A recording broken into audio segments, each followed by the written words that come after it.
Good evening, ladies and gentlemen. Today's date is March the 2nd, 2026, and the time is now 7:30. And this meeting of the mayor and town council of the town of Forest Heights, Maryland will come to order. Madam Clerk, please call the roll.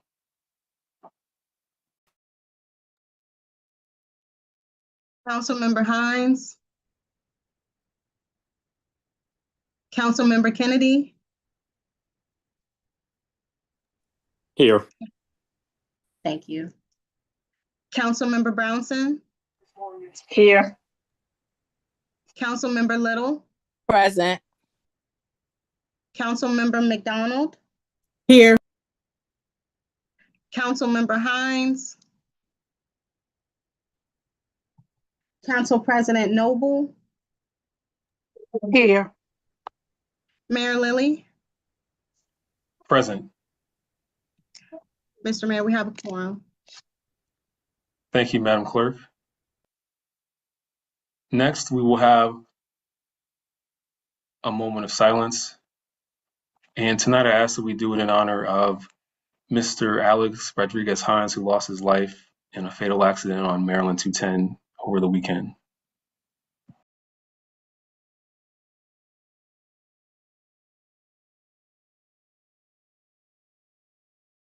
Thank you.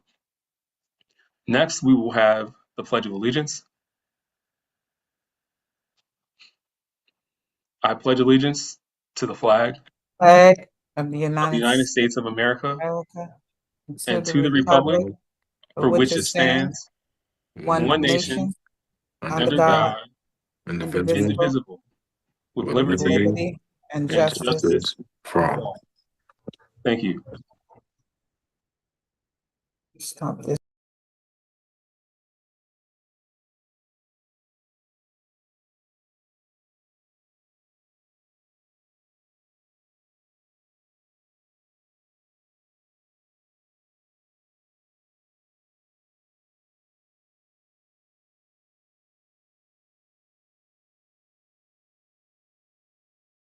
My apologies.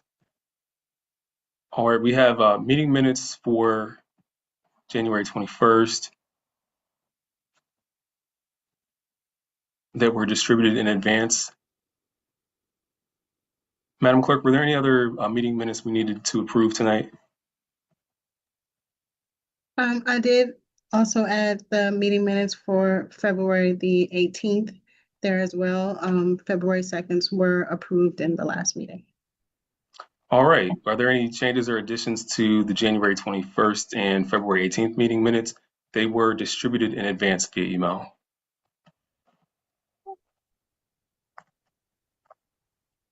Okay, hearing none, the minutes are approved as I'm presented. trying to raise my hand. Is that Councilmember Brownson? Yes, I'm trying to raise my hand. Yes, I looked over the minutes and I noticed that there is a significant difference between the previous meetings and the February 18th meeting. I remember, they're not as detailed and as full as they have been, which to me doesn't fully account for the way they should be. They're not as accurate and full as they should be from previous meetings. And I think there's a conceptual difference. I know that the clerk made some changes, like now I notice she doesn't call everybody's a council member. She's not putting any detail when there's a discussion, that when there's a nay vote, not the reason for the nay vote. So a lot of detail now to me, are not included in this new change in the outline of the minutes. Thank you, Councilmember. Any other changes or additions or notations on minutes? Okay, hearing none, the minutes are approved as they've been presented in tonight's agenda. I'm not approving them. I mean, I'm not saying I approve them. Okay. Madam Clerk, can you do a roll call on the minutes, please?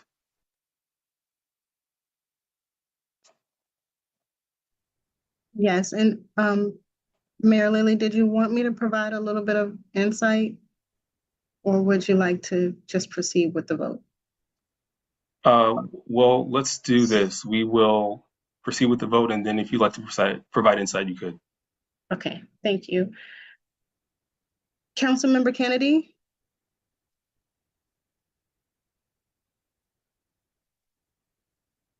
Councilmember Brownson? No.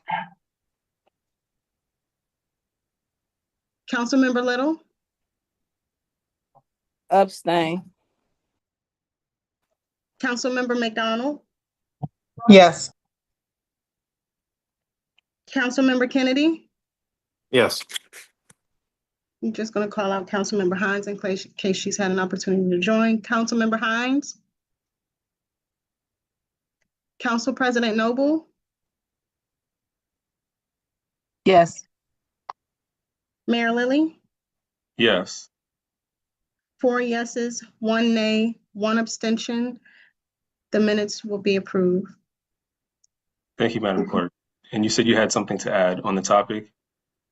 Yes, just wanting to state that first, if an apology is in order, I give the council an apology, as prior to, I'm sorry, with this current minutes from February the 18th, I have tried to lean more into what the Robert's Rules of Orders ask for, which is for the minutes to more so reflect actions instead of what council members said. And so I did try to stick to that for the February 18th meeting minutes, and I will try to do so moving forward. With regard to me going from councilwoman and councilman to council member, there have been a couple of discrepancies in the past. I did try to put councilwoman and councilman to try and appease, I guess, the request of a particular council person who made that request. But since it caused some hiccups, I did go back to council member, which, you know, saying councilman or councilwoman is not a requirement. Thank you, Madam Clerk. Council President? Yes. One quick question as it relates to the minutes.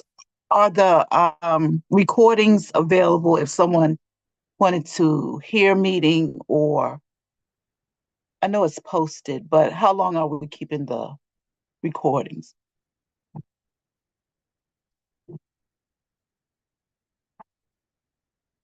Yes, the recordings remain available in full for individuals who want to see the entire discussion. And we're keeping them as long as we're required to by law. We can get the exact date to you for when that is. Thank you. Thank you.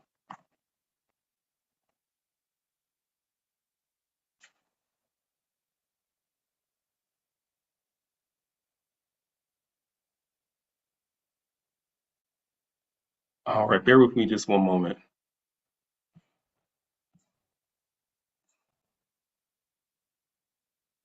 Next, we will have a proclamation for Women's History Month.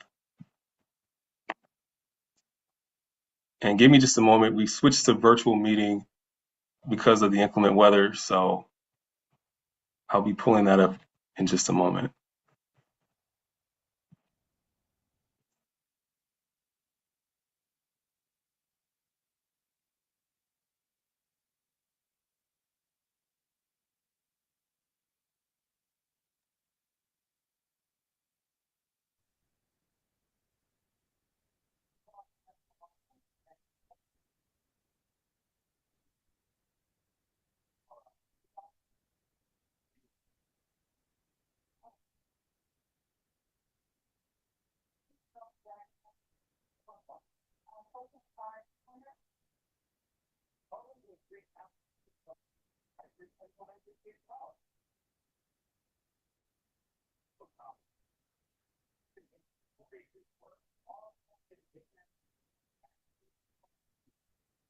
Okay, the Women's History Month proclamation for 2026 reads, Wait, whereas, I have my hand up because the next item on the agenda is the approval of the agenda.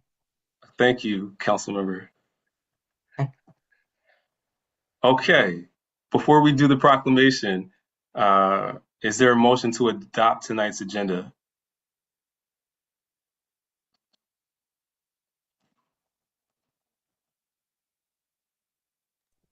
I I'll move make that we adopt it. Is there a second? I'll second. It has been moved and seconded that we adopt tonight's agenda for March 2nd, 2026. All in favor, please signify by saying aye. Aye. Aye. Are there any opposed? Hearing none, the ayes have it and the agenda is adopted. Next, we'll have the Women's History Month proclamation. And it reads, whereas Women's History Month is an annual celebration in the month of March that highlights the contributions of women throughout history, recognizing their pivotal roles in shaping society, culture, politics, science, and every facet of human progress. And whereas women have been at the forefront of movements for equality, justice, and social change, continually breaking barriers and challenging societal norms to achieve progress for all. Whereas it is essential to recognize the enduring impact that women have made in advancing our collective history, while also striving to create an environment where future generations of women can thrive, succeed, and lead in every field. And whereas during Women's History Month, we proudly acknowledge and honor the strong women of the town of Forest Heights, those who serve our community today, those who have served in years past, and those who continue to fight necessary battles in the shadows without name or recognition, whose resilience, leadership, compassion, and quiet sacrifices strengthen the fabric of our town and inspire future generations. And now, therefore, be it resolved that the town of Forest Heights hereby proclaims the month of March as Women's History Month, encouraging all to honor the diversity and important contributions of women, past and present, and to continue to strive for equality, empowerment, and inclusion for all women everywhere. And be it further resolved that this resolution serves as a call to action for ongoing efforts to celebrate, support, and uplift women in every sphere of life, ensuring that their history is not just acknowledged during Women's History Month, but continuously recognized and celebrated throughout the year. This day, March 2nd, 2026. I move that we adopt the Women's History Month proclamation for this month. Second. It has been moved and seconded that we adopt the Women's History Month proclamation. All in favor, please signify by saying aye. Aye. Aye. Aye. Are there any opposed? Hearing none, the ayes have it, and this proclamation is adopted. And I will add, I don't want to step on Council President's toes, but I know she normally recognizes that Sue McGinnis was the first woman mayor in the town of Forest Heights, I think in the early 2000s, late 90s. And I also learned another interesting fact that you'll find in the newsletter this month. The land that the Oxon Hill Library sits on was formerly called the Sojourner Truth School for African Americans. And Sojourner Truth has ties to Maryland in her personal strives to further her education, but also in the inspiration that she had among countless numbers of students who lived in this very community over the past many decades, more than hundreds of years ago. And so we recognize her legacy as it ties into our local community as well. Next on our agenda, we will move into council member and mayor reports. And we will begin in Ward 1 with Council Member McDonald.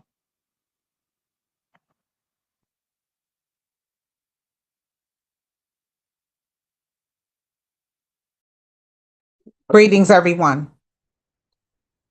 I only have a couple things. One is we had a really good meeting with the seniors. and we have come up with 4 events that we're going to do for the year. And the first one is going to be on March. We're going to have a workshop. We're going to have a ticketed event, another workshop, and a ticketed event for the year. Our first event is going to be on March 27th, and it's going to be a session on technology savviness, scams, and AI. That's one of the things that we're going to do.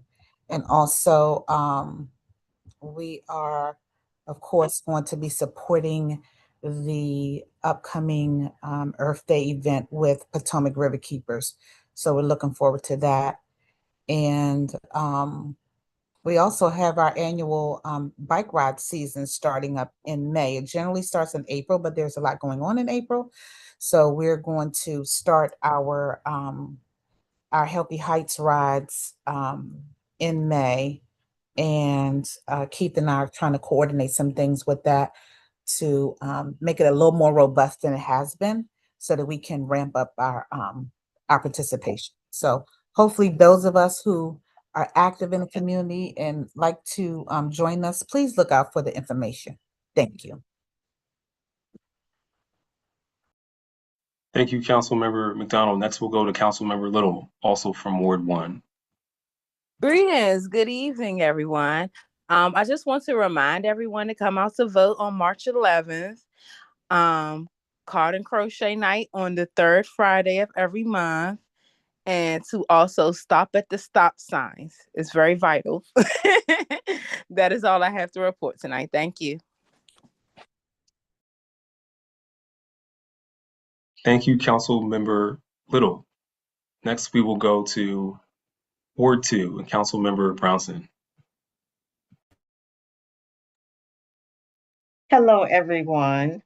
I want to start by saying that as a result of the intense snow and ice, there's a lot of potholes and stuff as you ride around the town and throughout the county as well.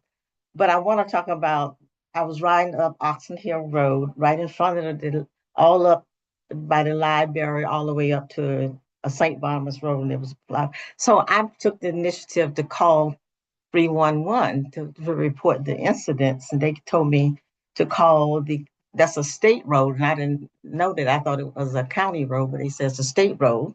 So they told me to call the state. So I did, and they picked up right away.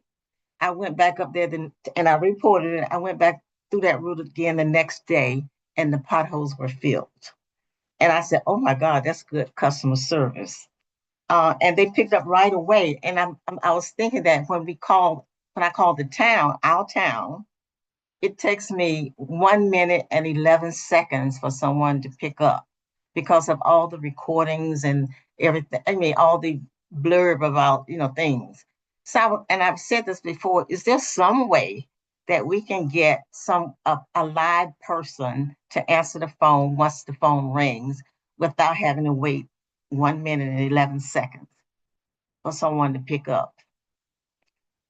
So that's what I want to talk about as well.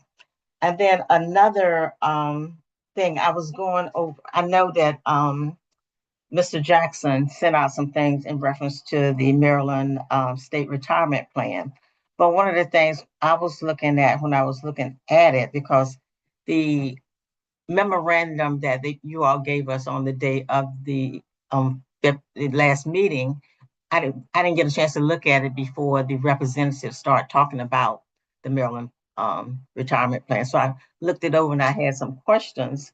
And one of them was, I thought that it said it's a 20-year, I maybe these can get answered later if you can't answer them now, that it's a 20-year agreement for the Maryland retirement plan. So that was one of my questions. And another one was, if it is 20 years, I know it costs to get in, but what is the penalty to get out of it? I remember when they first started, it says more to get out of it than to get into it. So if we can get those questions answered. And as the legislative body changes, that means we're agreeing to obligate the town for 20 years if that's the case. So that's just something to think about. Also, Miss Mitchell from the University of Maryland Master Garden Program came and visited our garden, our community garden, and she's going to agree to help us with the garden.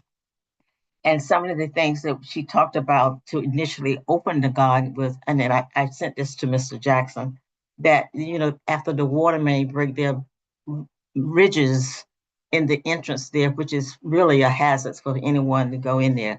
So I sent a note to all the gardeners not to go into the garden until we get it fixed, because if they fall and trip or sprain their ankle or something like that, then the town might be liable. So I did send that out to them not to go in there.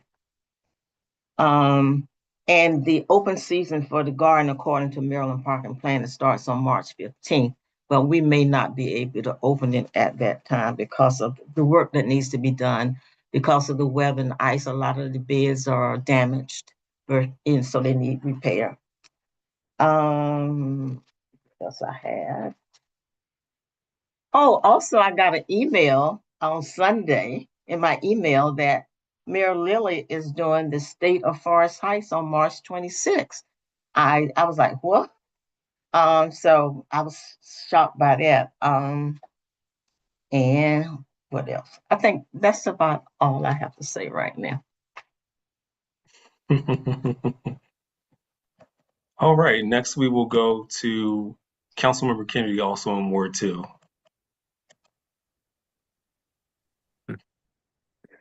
I don't have much to say. I do have a question. Driving around, we all get stopped and talk to various different people, regardless of what ward they're in. But if we can, for the record, during this meeting, just explain to residents who we should call and which number to call when we need a new recycle bin or trash can, since the lids are original to a lot of these from when they first got deployed. A lot of them have broken off. So if we can just kindly let everybody know who to call and what number, please. Thank you, Councilmember Kennedy. Next, we will go to Councilmember Brown. So you had a question? Yes, I forgot to mention something. I in my report, we still haven't gotten anything about the election. He mentioned the election. I know there's supposed to be a bio and something about the candidates. I haven't seen anything in reference to that. There's only 10 days left before the election. So when is that gonna go to the residents so they can see the bios of the candidates? I know it was in the new January newsletter, and I wanted to mention that in the January newsletter, it says that the polling locations will be open on election day, March the 11th, from 9 a.m. to 8 p.m. And I thought it should be 11 a.m. Is that correct? Yes, it is correct. And So it's incorrect in the newsletter. just a moment. So, Mr. Jackson, we have prepared the update in the newsletter with the bios of the individuals, the election date and time, and the county's Board of Elections sent out a notice that's mailed to every individual, every home in Forest Heights, that reiterates and has dating, time, and location and procedures for voting. Correct? I haven't gotten mine. I haven't gotten it. Correct, and it's going to be in this March newsletter, which should, excuse me, which should hit mailboxes this early week, and in an email blast tomorrow. And the newsletter has been published on our website. Okay, so I thought when we have an election, there's a special newsletter for just a special edition for the candidates. That was usually the way it's done, not waiting for the monthly newsletter to come out. It's usually a special newsletter with the candidates' bios in it and all about if you want to get a absentee ballot and all the election. It's actually an election, special edition for election, not the regular monthly newsletter. The candidate bios was included in this March newsletter. That's my Okay. point. That's too late. Thank you, Councilmember Brownson. So just to be fair to everyone, I want to get to Ward 3. And thank you for making sure it was clarified that the date that's going to be mailed to everyone and what the correct date is. They've all got it. So thank you. Yeah, just FY, the card that we're talking about, I just got mine in the mail today. So if you haven't received yours today, hopefully you'll get it tomorrow. Yeah, I received mine today as well. All right. Next, we will go to Council President Noble in Ward 3. I didn't see Councilmember Hines online. Okay. Good evening. I want to thank you, Mayor, for acknowledging Sue E. McGinnis first thing for Women's History Month. So I appreciate that. Thank you. I do have some issues that residents have brought up as it relates to first public safety with the street signs. I know we now have the stop sign monitoring at certain intersections, which is a great thing to change behavior and keep the community safe. But someone brought up and this may be it for the chief, that the Spanish translation was different than the English. So I don't know if that was just, is that an automatic, did that come from the state, or did we have someone translate it? Oh, I believe that came from the state. okay. And we could talk more about that. Are you talking about the stop sign translation? Mhm. That came Oh, yeah. that came from OVO. Okay, okay, okay, thank you. Thank you. And at Arapahoe Terrace and Terrell, and I went back to my notes and I communicated this over a year ago because a resident called me that the sign is faded where it says do not enter because someone had gone down that street. So if we can get these signs replaced sooner rather than later will be a good thing. And I don't know if we have the inventory or we have to order it. And also the stop sign at Cree and Seneca is turned around. It's on Cree, it's facing Seneca. And the curb sign at North Huron, I believe the chief talked to the resident where it has no parking, that we were going to adjust that, move that no parking that sign a little bit. So if we could follow up on that. Also, in the emergency parking for the snow, most of those signs have now faded off of the poles. And I noticed on the east side, the signs are like election signs. So is there any way we can have some consistency how we post our signs in the town? So if it's posted on a pole over here, but then it's in the ground on the other side, it's just inconsistent. So we want one community. So just, signage should be the same on both sides. And we had some lights out on Seneca, flickering on Raw. And I know Mr. Jackson reached out to Pepco. So I don't know if we have an update on that, but I did get the residents that is still flickering. So I don't know. And also the electric box at the gathering place, can we put that under lock? Because we have people who are charging, but they're sitting there charging on the ground with beer cans, and it's not a great sight for the town. Okay. Oh, and this is one other thing. And this is Mr. Jackson, can we determine all the communication? So we have constant contact, we have Facebook, we have Instagram. So people send me things that I don't get, so I want to make sure I'm in the loop too. The electronic board, that all these messages go out at the same time and it's the same message. So I'm getting someone forwarding emails to me from Constant Contact. I asked to be signed up for it. I don't get it. Instagram has something. So that was another thing. Now I have some very good news to bring to you all from Forest Heights Elementary School. That they have 23 second graders, but 21 second graders participated in Make a Splash, so learning how to swim. So they did that before winter break. So 21. And then for the mayor, if I were mayor, the information got to the school, just got to the school. So I don't think they're going to participate in the If I Were Mayor. And they wanted you to maybe reach out to MML. The timeliness of it was kind of bad this year.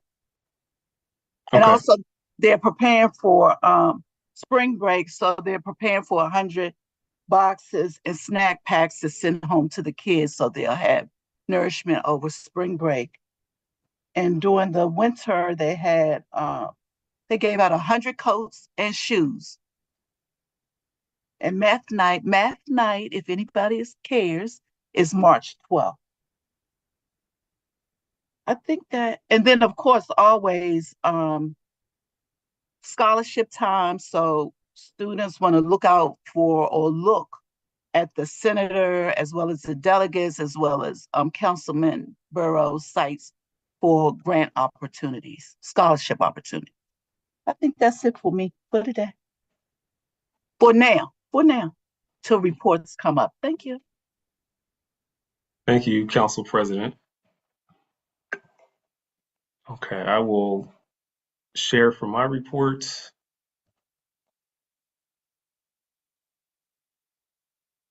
For March 2nd, some of the issues came up.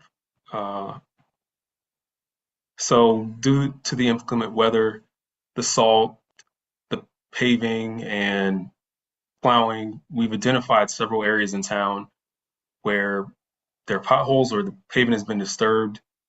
That's on the west and east sides of town. And that also includes some of the county roads. In addition to one of the streets that was mentioned on Livingston in front of the area where we drive by the Popeyes, there are some severe potholes there that we're going to put in requests with the county to fill and repair. And our chief administrative officer will be meeting about some of the areas in town. At least one of them was pretty extensive, and it wasn't potholes, but it was disturbed pavement. So we're aware of those, and we're cataloging those for residents as you continue to move around and the snow has subsided, except for tonight. Came back in a little bit of a reprise. Also want to remind everyone that there's a WSSC sewer line rehab project that is beginning this week. It's going to replace 2.5 or 2.8 miles of sewer lines on the west side of Forest Heights, which is the side by Henry's. And what you should know is that the project is expected to last from this week going through March 2027. It's dependent on weather, so there may be some periods when it starts or stops. And based on the information we received, work is expected to happen between 9 a.m. to 3 p.m. We've received some information that we'll send out that has more details. We'll send it out via email blast, and we'll try to include some in the newsletter in upcoming months.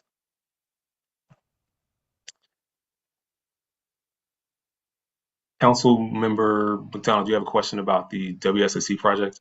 I see your hands up. No, I can wait. I can wait after. Okay. Continuing to remind everyone to make full stops at the stop signs. And what this means is before proceeding forward to see around an intersection or to see if other cars are coming, you want to stop at or before the stop sign itself or the white line. After that, you can proceed forward. And this is how you can determine if you made a stop. All the wheels in your vehicle have to stop moving. So that means no rolling stops, no California stops, no Florida stops. You want to come to a complete stop before proceeding forward past the stop sign. The citations are $40 because we've entered the period where warnings have ended. Those proceeds go to public safety improvements. And there's a link here where you can see examples of violations, so you know how to remain in compliance and keep our neighbors, those walking, safe. Since our last meeting, was able to attend a couple of events, including the team game night, which was hosted by our youth ambassador. The second half was hosted by the youth ambassador, so I saw some members were leaving when I got there with them. And we had a great turnout from the area high schools. And it looks like the students have been really excited about coming back. So it looks like they want to continue to do this on a regular basis. And great opportunity to hear what young people are thinking about their community and how they would like to contribute in the future. I was also able to visit with Abundant Life Ministries and just express our gratitude to them for some of the things they do that serve the community, particularly their annual Thanksgiving Day feast, which they do free of charge to residents or members in the community. And apparently there's some other things they're looking to do and expand to assist the town in the areas of youth and community engagement. We have an election coming up next week, next Wednesday, March 11th, from 11 a.m. to 8 p.m. You can come cast your ballot at the town hall. And we invite you to make your voice heard and participate in the civic process. And it's not listed here, but there are three positions that are being elected for council member in each of the wards 1, 2, and 3. And we're proud to announce that we're going to host a State of the Town address on Thursday, March 26, 2026. It'll begin at 6 p.m. Of reception, and then the address will begin at 6:30. This is going to be at Harborside Hotel, which is 6400 Oxon Hill Road. Most people in the community are probably familiar. You see it as you come off of 495. And we're going to go over some of the progress the town has made over the past few years and highlight some of the bright spots in the community, some of the committees and commissions and the other resident groups that are making positive change and building neighborly bonds in the town. And then also look forward at what the town is looking to do with strategic planning and with engagement around our community market this summer, which we look forward to doing, and then continued service to veterans, to seniors, and to youth. We're going to also have a forum, or we're going to have an opportunity for those in the community who are not active right now. If there's a way you want to contribute, you'll be able to put your name down, sign up, and get involved in a way that you can help make Forest Heights its best. And that concludes my report for this meeting. Councilmember McDonald, did you still have a question? Well, so two things I wanted to find out. So that QR code, I'm unable to access that QR code to register for the state of the town. So I just wanted to share that in case we all have to go through that process. Is that the only way to register through Eventbrite for the state of the town? If there's an issue with it, we'll have a few options for how to access the information. So thank you for raising that. Okay, and then also, I reported to 311 the pothole outside of Popeyes as you described, and there was supposed to be a resolution to that February the 28th, and it's still open. So whoever's going to call, I guess, to put that request in, let it be known that it's already been called in and that there's an open ticket that was supposed to be resolved by February the 28th, and it has not been. Thank you. Thank you. Yeah, we're going to be reaching out to the municipal liaison to get it escalated. So hopefully they can do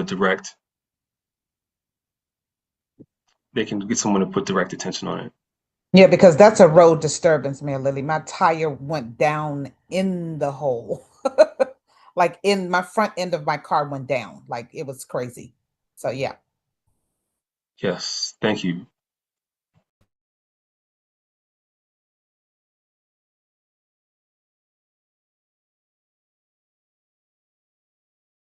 Next, we will have public period. And public period is a time when members of the public can address the mayor and council. We ask that the speakers state their name and their address. Each speaker is given 2 minutes to make a comment or ask a question If we can answer the question now, we will. And if not, we will get another department head or official to answer the question. We try to do so within 72 hours after the meeting. Is there anyone who wishes to speak during public period at this time?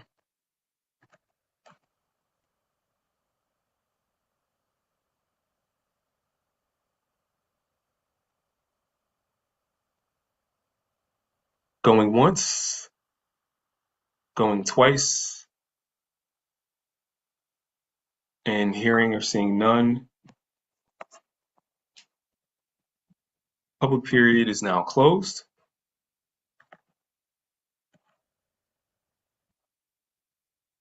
And next we will move into department reports.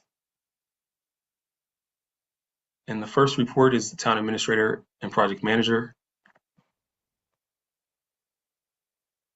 Are there questions for this report? I believe Council President had one. No, not at this time. Mr. Mayor, Council- I do have Ann from the Maryland State Retirement here joining us today, and if she was able to answer Councilmember Brownson's question. If not, she will respond to me, and I'll respond to Councilmember Brownson. Hello, everyone.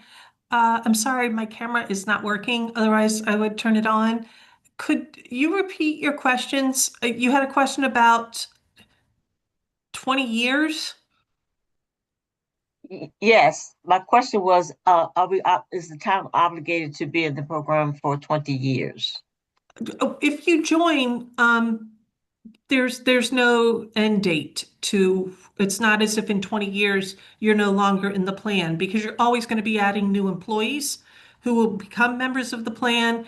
And so this is intended to be a benefit that goes on as long as you have employees for Forest Heights that you can provide, that you want to provide pension benefits for.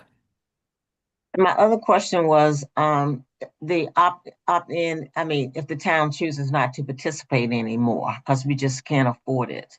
If you want to withdraw, Yes. there is a process for withdrawing. It's very similar to joining. You are still responsible for, the town would still be responsible for making contributions on behalf of all of the members and retirees of the plan that remain in there after you withdraw. So if an employer intends to withdraw, this is my understanding. Again, we are in an area so far away from what I do. But my understanding is if an employer withdraws, the employees who are in the system, if you have members who are vested, who have earned a benefit at retirement, so when they go to retire, they'll receive a benefit. Those individuals have the election to stay in the plan, and the employer would still be required to make contributions on behalf of employer contributions on behalf of those members while they remain in the plan. And so a withdrawal liability would be determined for you at the time that you're thinking of withdrawing. Thank you. Thank you. Council President Noble. Yes, I had a question for Ann. Mm-hmm. After the last meeting, I guess my question is, what type of investments are or does the pension plan invest in for its members? What is our asset allocation? Yeah. Oh my goodness. I can get you, I can send Mr. Jackson a link to our annual financial report, which has a discussion of our investment program and what we invest in. Okay. Thank you. We have hundreds of managers. We're really diversified, lots of different asset classes, and all intended to make sure, that our risk is low.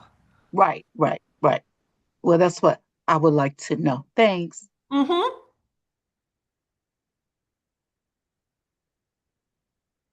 All right, thank you. Any other questions for the town administrator's report? Okay, hearing none. we'll move to the next report, which is Youth and Community Programming. Are there any questions for this report?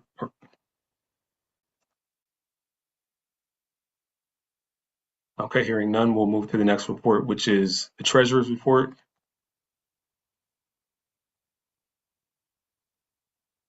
Council President. Yes. Oh. Oh, let me get to my page.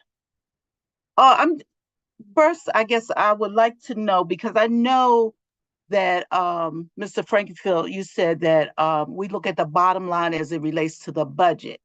And my concern is that we had a town function and we weren't able to purchase any snacks for the event. So what I'm trying to figure out, what line, or is it a credit card? What's the limit on a credit card? How many credit cards do we have? Or how is that even reconciled? Got it. Yeah, let me get the specifics from Mr. Jackson and I'll respond to you by email. Can you put it in an email, the specific event, what line, what charges were denied, and then we can review and respond. Yes. And also, when do you think, oh, did it go away? Oh my God. Hello?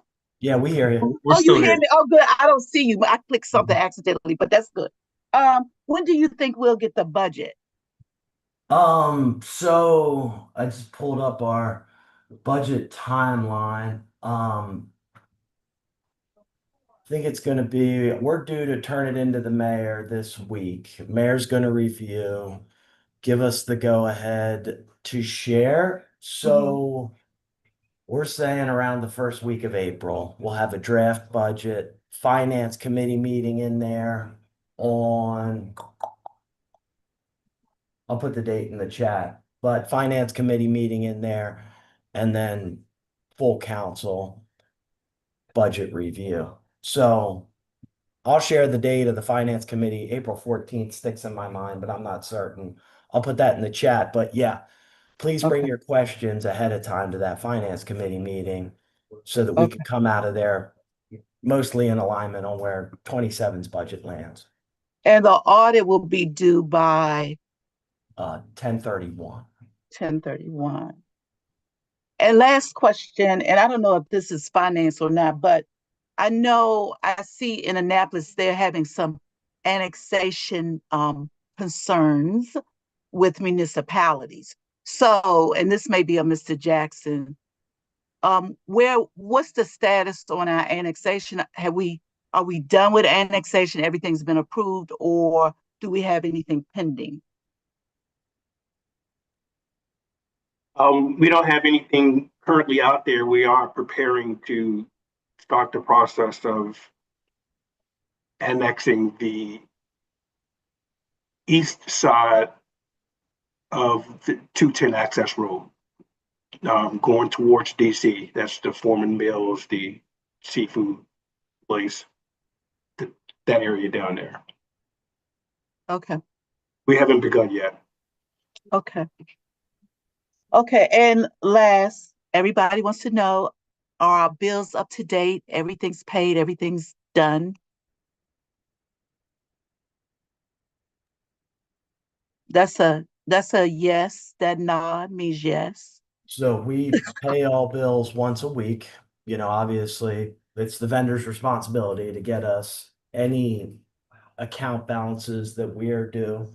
So yeah, there's one pending item that I think you're talking about that's in the process, but we're ready to go as soon as we have the documentation.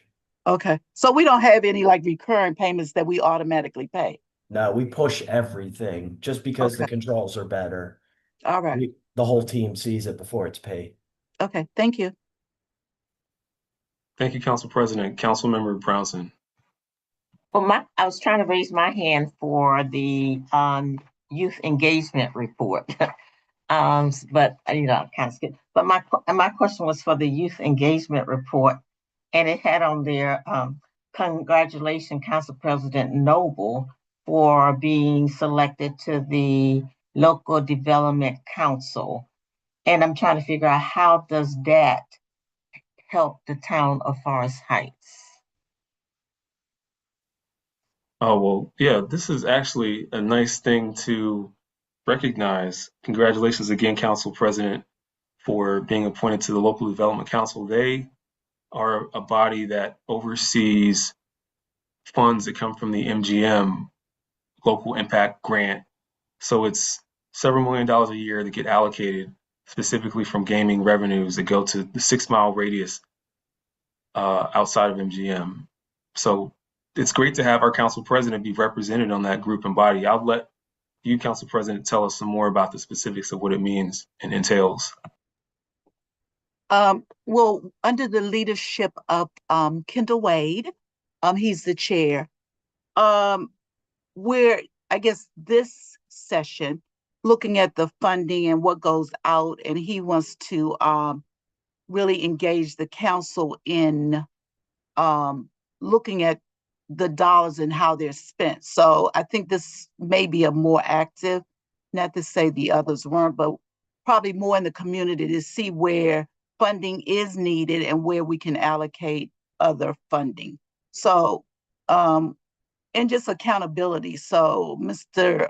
Wade is really committed to accountability. So I'm glad to be there. We have a lot of responsibility and we want to make sure that the town benefits as well. So looking forward to representing and make sure things are distributed fairly, equally.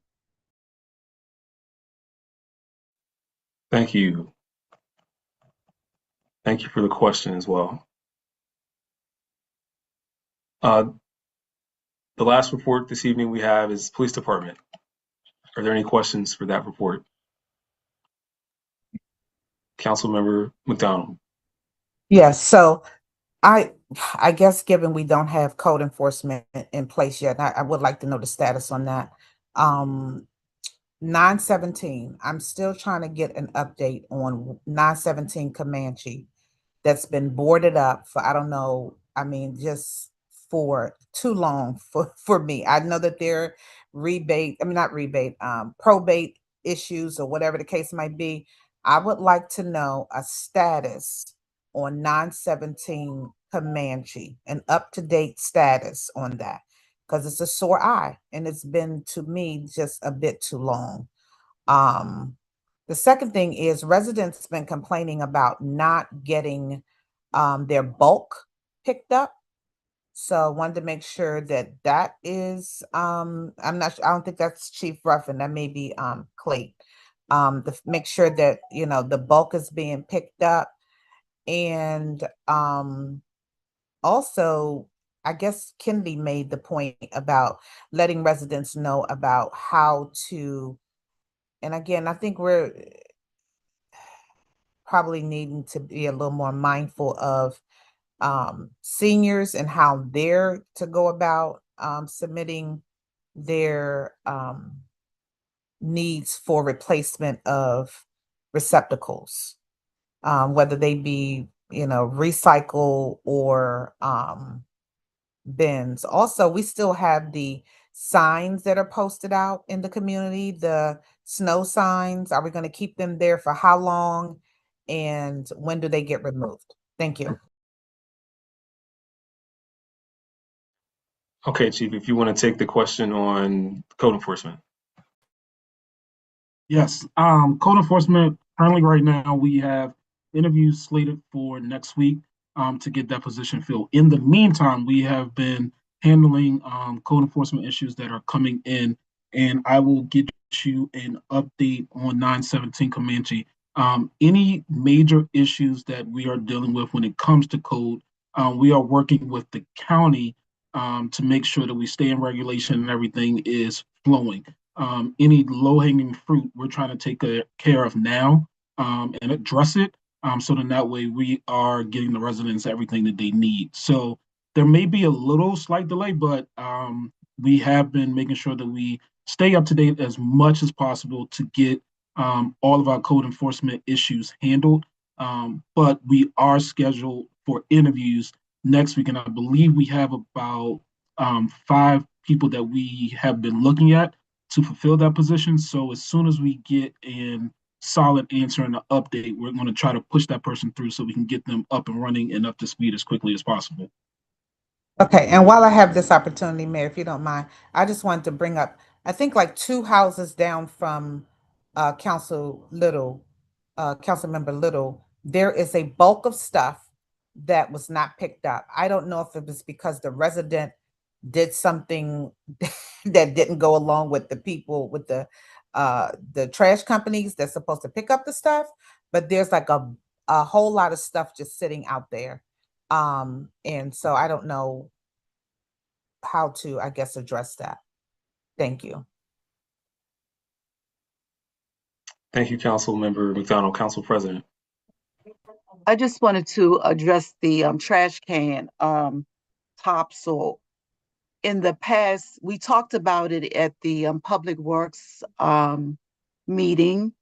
I think that was back in May though, but prior, the admin person in the town had a list.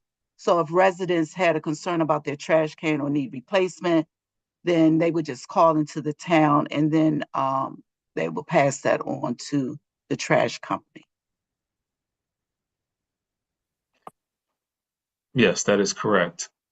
And we definitely hear the feedback on how long it takes to get through the phone line. It's not designed to be to take long, but technology, we sometimes can change a few things to streamline it. So we'll look into that for those who have to call. All right, that concludes our reports. Next, we'll move into legislation. And the first item on our agenda tonight is Resolution 2026. This is a resolution of the mayor and council of the town of Forest Heights, Maryland, approving the appointment of an ethics commissioner.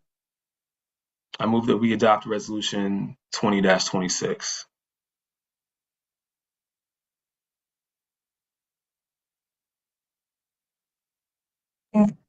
I second, Mayor. It has been moved and seconded that we adopt Resolution 20-26. Discussion. I'll give a quick overview on this. We have an ethics commission spot that we need to fill, and the individual who stepped forward is Ms. Gwendolyn Lyda. She has lived in the town for a number of years, and she has also served as an election board member in the county. So she brings practical experience to serving in roles of oversight and accountability in the immediate area. And she has volunteered to step up for our ethics commission role. Did I miss anything, Madam Clerk? Any other details to add there? I think you got it. Okay. Any further discussion? Council President Noble. Yes, so she will make the third commissioner for the ethics. How many members do we have on the ethics? Madam Clerk? Yes, Ms. Lyda will make the third. Okay. And then the other question, was it posted in the newsletter, the vacancy for that, or she just stepped up? I see heads moving. Forgive me, I didn't know if Mayor Lilly wanted to comment. However, Ms. Lyda applied some time ago, and so she was moved up to review and approval. Okay, and this is a 2-year term? It will be a 1 year. 1 year, okay, thank you.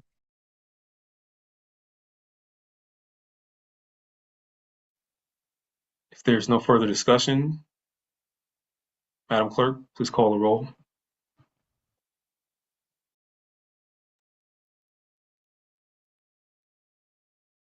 Councilmember Kennedy, Yes. Councilmember Brownson, Yes. Councilmember Little, Yes. Councilmember McDonald, Yes. Council President Noble, Yes. Mayor Lilly. Yes. The vote is unanimous. The motion carries. Thank you, Madam Clerk. Next, we'll move into legislation for discussion. We have two items this evening. The first is Resolution 21-26. This is a resolution of the Mayor and Council of the Town of Forest Heights, Maryland, authorizing participation in the Maryland Employees Pension System. Now, this item is not up for vote tonight, so we simply have discussion. And we've had several presentations on the employee pension system. We have Ms. Ann Gothrop here tonight if there are any additional remaining questions.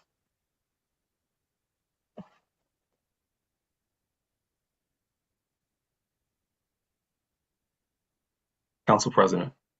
Yeah, and I don't know if this is possible, but if we could have, I guess for me, just more engagement about the plan and the cost, and if Mr. Frankenfield could provide maybe some analysis how the town will pay for it over a period of, even if we do 5 years, just to look at those numbers as we consider voting on it.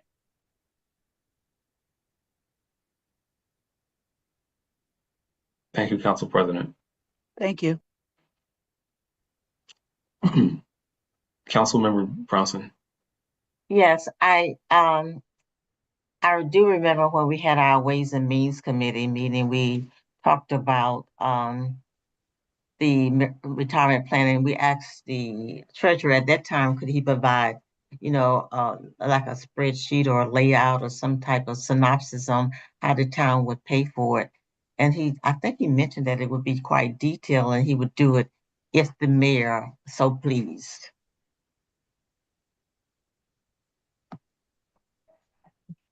Oh, well, I wasn't at the meeting, so is that what was said? If the mayor so please. Is Mr. Frankenfield is on now, isn't he? Is that what was said, Mr. Frankenfield? Yeah, that's accurate. Okay. Well, I guess it sounds like we can have some information about where the funds would come from. We do have money set aside to do this as part of our planning in the FY27 budget. And the consideration that we're making is to provide some type of assistance contribution towards employees who are employed with the town. So in a way, it's a continuation of what we had done in the past before we took the last year and a half or so off to plan to go into the retirement or the pension system. The cost and the rate that we pay is slightly higher than it was in the past. However, it is a retention and a recruitment tool. So it pays dividends on recruiting and retaining qualified individuals to work in a municipality, as they have the choice, as we know, to work in the public sector or in the in the private sector. My apologies. They have a choice to work in either. This is a tool that allows us to recruit and retain individuals to work on behalf of the town in a municipality. Any other discussion on Resolution 21-26? Okay. Wait, I have a question. I have a question. Yes, Councilmember Brownson. Have we ever thought about considering, I know there are other towns and cities that don't have the Maryland retirement plan. So has there ever been a thought about the towns coming together as a unit and applying for the Maryland retirement plan? So because I know the more in the group, the less cost it is for everyone. So, and I know there's some, towns and cities that don't have the Maryland because they plan because they can't afford it. So you ever thought about, towns joining together to join the Maryland retirement plan? Oh, who's the question directed to? I don't know about that. I don't know. Whoever can choose to answer it. Oh. I can speak to that. It's Ann Gother from State Retirement. Oh, Yes, okay. Ms. Gothrop, go ahead. And no, towns do not partner up like that because to join the plan, each town, it has to come in under the authority of the governing body of that town because it is going to be that town's governing body that is responsible for the payments. Okay. Thank you. Thank you, council member. Thank you, Ann. Todd, Yeah, the only Mr. Franklin. comment that I would add, I work at other places, so I see other municipalities, and I would say it's more than 50% that are part of the Maryland State Pension and Retirement System. I'm in favor. It's a great recruiting tool. It's a great retention tool. All these municipalities are competing for the same staff. So I think the town should strongly consider this proposal to be competitive in offering benefits to its staff. And I'll leave it there. Can I say, I'm sorry to jump in, but can I piggyback on that for just a second? I see a lot of this every year with towns wanting to come in, and I see it from the perspective of towns that need legislation and have to come to Annapolis to make the pitch to the legislature. And every town that comes in, whether it's for the employee system, the correctional officer system, or the law enforcement officer system, they all come in and testify and say they are not competitive with their neighboring towns and communities because they are not participating in this plan. So I don't know who the gentleman was that just spoke, but he is absolutely correct when he says it makes you competitive with your neighboring jurisdictions. And please Yes, sir. note, I'm not making a pitch for you all to join. I'm just sharing, what I hear in the hearings. Yeah. On that note, Ms. Good pitch. Gawthra, have you seen where towns got into the plan and just it was a hardship on them to continue? I have not seen that. I can't say it hasn't happened. I have not seen that. We occasionally have towns withdraw, but I have not heard anecdotally through the agency about towns that are no longer able to make their contributions and what do we do with this employer? But I cannot say for sure that that's never happened. I have just never heard of that. Thank you. Thank you. Council President Noble? Yes. I think the retirement is a great retention. Oh, it's a great retention plan, a great resource for after employment. And at the same time, just want to make sure that we look at how do we pay for it. I guess that's my main concern. Is not to have it, but how do we pay for it? So if Mr. Frankenfield, at the direction of the mayor, will provide that information, then I think we could move forward. Thank you. Thank you, Council President. Councilmember McDonald? Yes, thank you, Ann, for taking the time to pop on here and impromptu. I wanted to ask a question, I guess clarifying question about the 60% participation that's required for the town to be able to move forward. Can you touch base on that again for me, Ann? Thank you. Sure. My understanding is that in order to join the employees of the town, you have to have a vote of 60% that approve joining. But just because the 60% are, if some in this, after you all vote and 60%, let's say 75% say, yeah, we love this. Let's say 100% say we want to do this. And then the time comes for you all to actually join. My understanding is, Clay, that you guys are going to have an election. Your employees are going to have an election to actually join. So that there's two different elections that there's two different votes that we're talking about. There's the initial vote to come into the plan at all, and your employees, that's the one where you have to have 60% of your employees. And then after that's all done, when it actually comes time to joining the plan, then each individual will have their own election, right, to decide if they want to join or not. So someone who may have voted back for the 60%, is part of the 60%, may ultimately say they don't want to join. So just voting for the 60% does not bind that person to electing to join later. Okay, that makes sense. Thank you.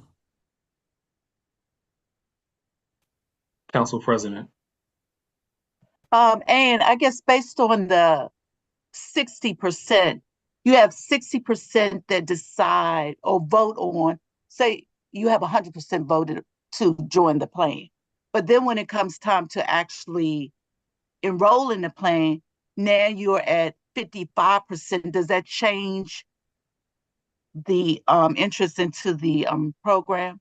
You mean the cost?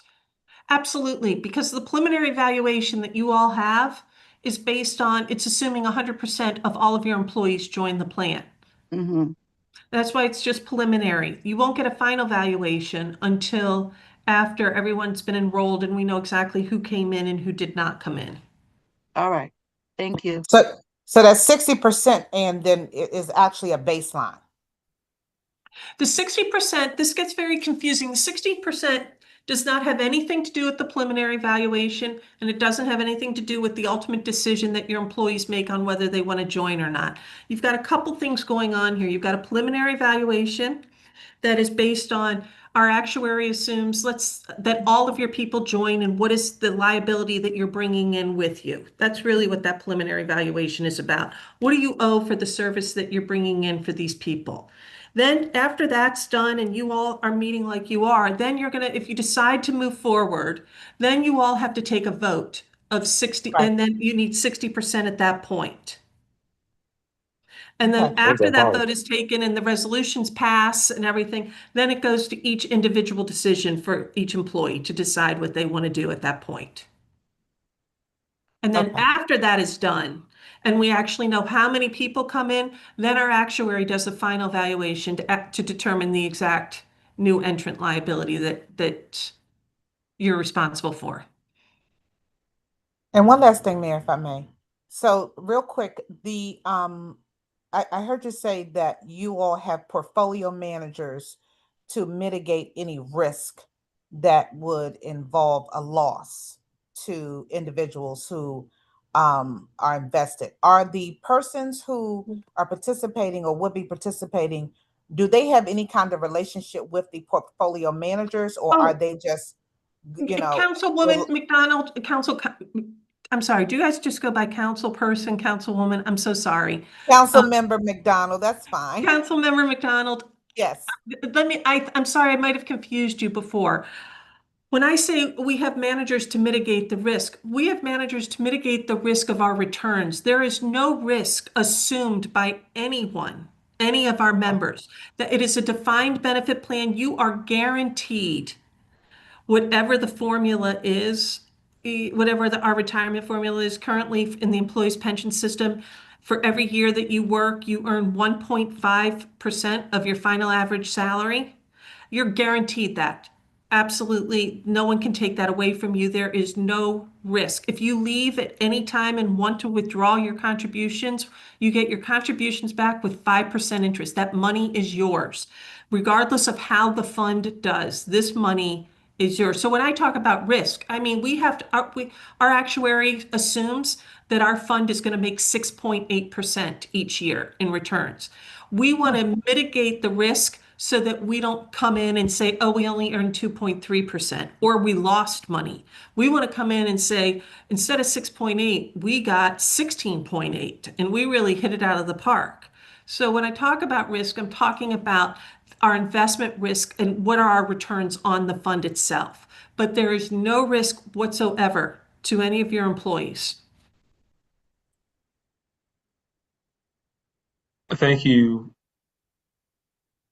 Council Member, that was McDonald and Miss Ann Gothrop. Council President, I'll go to you, and then we'll go to the next item on the agenda. Oh, we have something. Just on the retirement, will employees, if by chance they have other pension plans or retirement plans, will they be able to roll it over into the Maryland pension plan? State law allows if you have a defined, if you're coming from one defined benefit plan to another defined benefit plan, you can move that over. But under the resolution, my understanding is for those who come in, again, I mean, we're getting into an area that I'm not involved in, but my understanding has been you all are going to cover 100% of all of the employment that people have had prior to this with Forest Heights. And if that's the case, then they're all going to get whatever. So if someone worked for 7 years, they're with you all, and then you just decide to join, that individual is coming in with 7 years of service. Thank you. Yes. Thank you so much, Anne, for joining and answering our questions this evening and our prior meetings as well. Happy to do it. You all have a good night. Have a good night. Thank you. Thank you. Okay. The next item on our agenda for discussion was Resolution 22-26. It's a resolution for the mayor. I'm sorry. It's a it's a resolution for the Maryland State Retirement and Pension System pickup. It's a pickup resolution for the Maryland State Retirement and Pension System of the town of Forest Heights.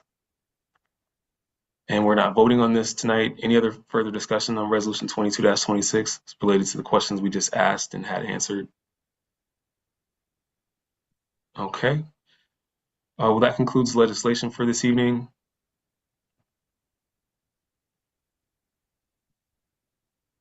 Next, we have on our agenda a closed session.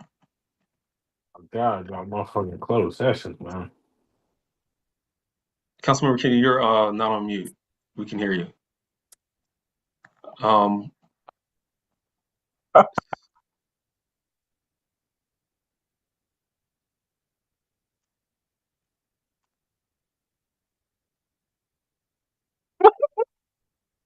Madam Clerk, did you, we switched to virtual unexpectedly.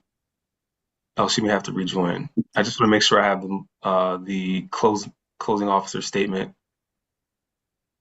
If you could just bear with us just one moment, we're making sure our clerk is able to be in the meeting. Who's having technical difficulties.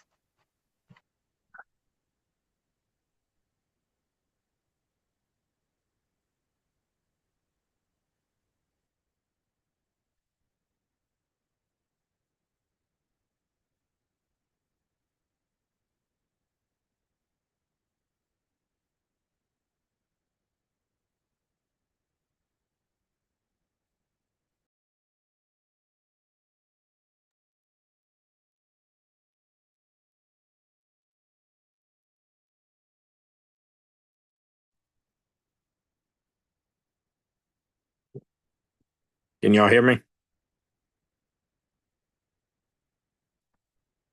Yes.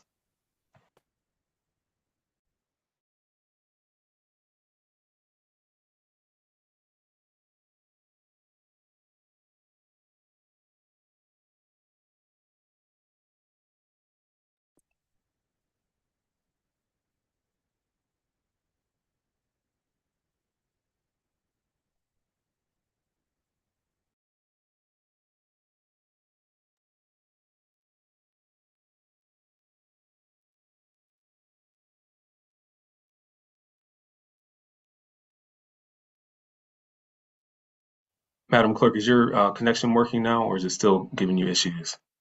I just rejoined. I just didn't know where you all were in the conversation. So I'm good. Okay.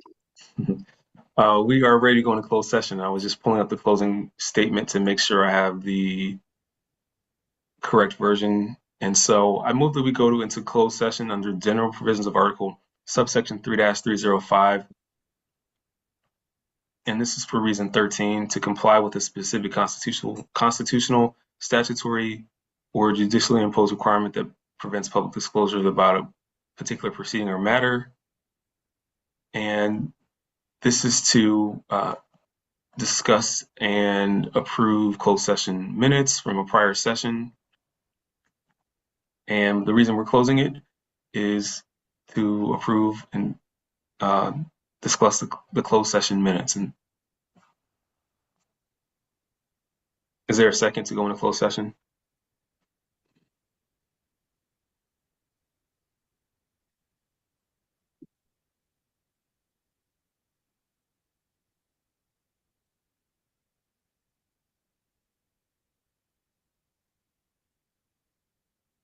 Is there a second to go into closed session to approve minutes? Second. It has been moved and seconded that we go into closed session for reason 13 under general provisions of article subsection 3-305. Madam Clerk, please call the roll. Councilmember Kennedy? Can you hear me? Yes.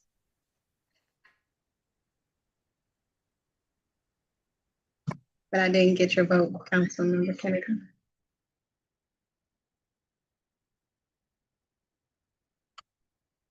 I'll move on and come back. Councilmember Brownson? Yes. Councilmember Little? Yes. Councilmember McDonald?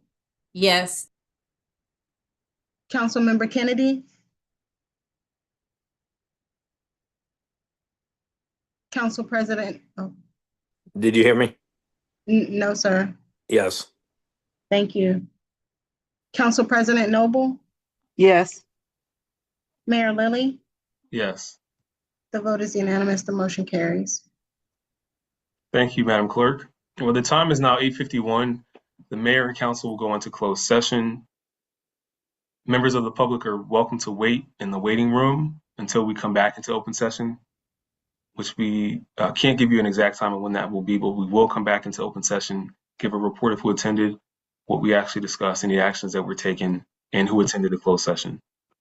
At this time, the meeting is now closed.